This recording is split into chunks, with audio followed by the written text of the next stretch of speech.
தமிழ்நாடு சட்டமன்ற கூட்டத்தொடரை திருச்சியில் நடத்த வேண்டும், எம்ஜிஆர் அதை தலைநகர ஆக்க வேண்டும் என்று சொன்னார் என்று நயினார் நாகேந்திரன் சட்டமன்றத்தில் பேசியிருக்கின்றார்.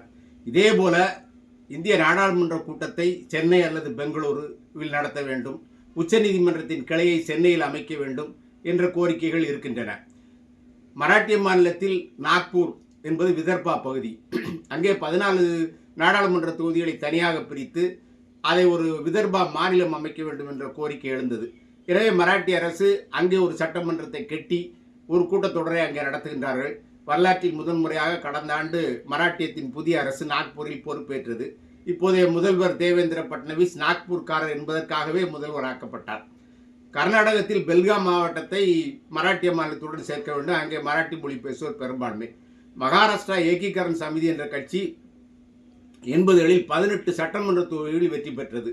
எனவே அந்த பிரச்சனையை தீர்க்க குமாரசாமி பெல்காமில் இதே விதான் சௌதா போல ஒரு சட்டமன்றத்தை கட்டி அங்கே ஒரு கூட்டத்தொடர் நடைபெறுகின்றது.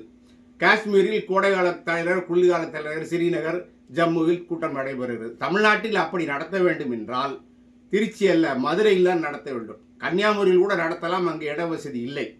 எனவே திருச்சி அந்த காலத்திலே எம்ஜிஆர் ஆக்கியிருக்க வேண்டும், இல்லை. அது இப்பொழுது அதற்கான வாய்ப்பு இல்லை. இப்பொழுது அமெரிக்காவில் வாஷிங்டன் ஒரு கிழக்கு முனையில் இருக்கு, அந்த நாடு 5000 கிலோமீட்டர் அகலம். எனவே தலைநகரத்திற்கான வசதிகள் ஒரு இடத்தில் அமைந்து செயல்படுத்தி விட்டால் அதன் பிறகு அதை மாற்றுவதற்கு எளிதல்ல. இப்பொழுது அதற்கான தொலைத்தொடர்பு வசதிகள் பெருகிவிட்டதால் தலைநகரத்தை மாற்ற வேண்டிய தேவையில்லை.